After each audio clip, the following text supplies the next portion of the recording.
You ask Tiger to solve. This deals with linear equations with one unknown. The final result is t equals -4/15. Let's solve it step by step.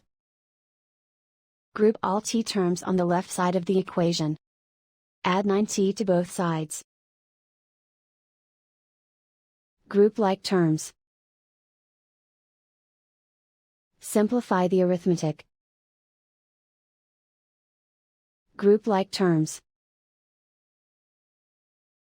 Simplify the arithmetic.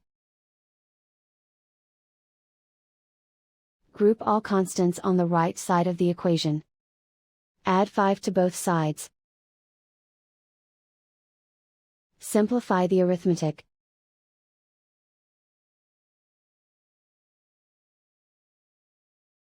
Isolate the t. Divide both sides by 15.